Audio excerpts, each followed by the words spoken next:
রাষ্ট্রপতি মোহাম্মদ শাহাবুদ্দিনের পদত্যাগ নিয়ে নতুন গুঞ্জনটি সামাজিক মাধ্যম থেকে ধীরে ধীরে ছড়িয়ে পড়ছে সাধারণের আড্ডায়।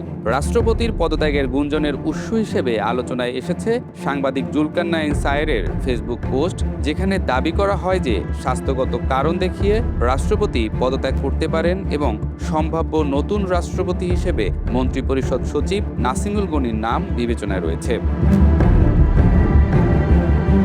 শেখ হাসিনার পতনের পর রাষ্ট্রপতি শাহাবুদ্দিন ছিলেন রাষ্ট্রের সাংবিধানিক ধারাবাহিকতার কেন্দ্রীয় চরিত্র।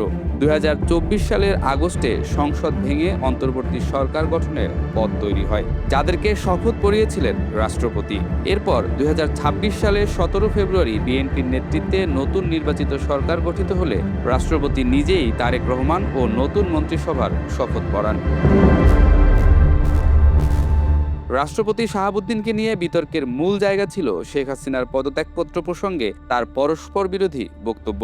তিনি প্রথমে বলেছিলেন পদত্যাগপত্র পেয়েছেন ও গ্রহণ করেছেন, পরে বলেন তার কাছে পদত্যাগের কোনো দালিলিক প্রমাণ নেই। সাবেক আইন উপদেষ্টা আসিফ নজরুল তখন এটিকে রাষ্ট্রপতির স্ববিরোধী বক্তব্য বলেন।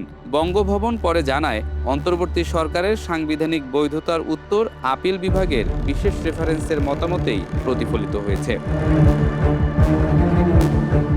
নেটিজেনদের আলোচনায় থাকা এই পদত্যাগ যদি স্বাস্থ্যগত কারণে শান্তিপূর্ণভাবে হয়, তাহলে অনেকের কাছেই এটি হবে বিলম্বিত কিন্তু প্রত্যাশিত পরিবর্তন। কারণ জুলাই অভ্যুত্থানপন্থী অংশ এনসিপি, জামায়াত ও কয়েকটি দল আগে থেকেই তাকে আওয়ামী লীগ আমলের রাষ্ট্রপতি হিসেবে অস্বস্তিকর মনে করছিল। তবে পদত্যাগ যদি রাজনৈতিক চাপের ফল বলে মনে হয়, তাহলে ভিন্ন প্রতিক্রিয়া তৈরি হতে পারে। বিএনপি সরকার ক্ষমতায় আসার পর এতদিন তাকে রেখে দেয়া হয়েছিল সাংবিধানিক ধারাবাহিকতা ও স্থিতিশীলতার যুক্তিতে। এখন তাকে সরানো হলে প্রশ্ন উঠতে পারে, এতদিন রাখার প্রয়োজন ছিল কেন, আর এখন পরিবর্তনের জরুরি কারণ কি?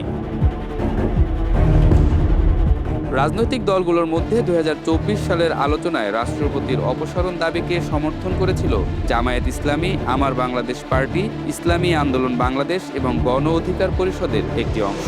প্রায় ৩০ দলের আলোচনায় বেশিরভাগ দল জাতীয় ঐক্যমত ছাড়া পদক্ষেপের বিরোধিতা করলেও এই চার পক্ষ অপসারণ দাবির পক্ষে ছিল।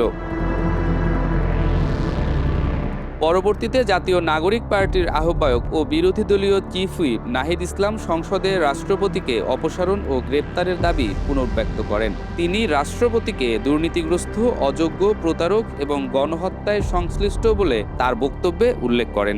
অন্যদিকে বিএনপি ২০২৪ সালে রাষ্ট্রপতিকে তাৎক্ষণিকভাবে সরানোর পক্ষে যায়নি। তারা সাংবিধানিক শূন্যতা ও রাজনৈতিক সংকটের আশঙ্কা তুলে সতর্ক অবস্থানে ছিল।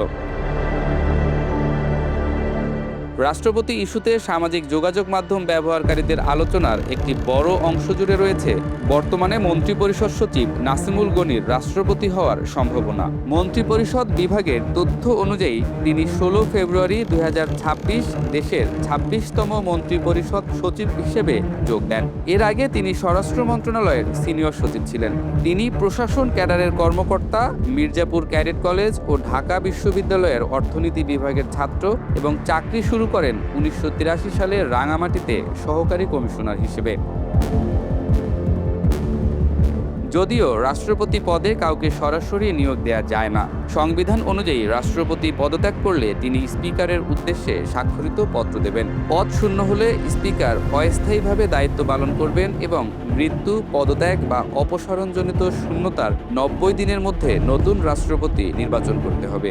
বর্তমান সংসদে বিএনপির নিরঙ্কুশ সংখ্যাগরিষ্ঠতা থাকায় শেষ পর্যন্ত বিএনপির সিদ্ধান্তই নির্ধারক হবে।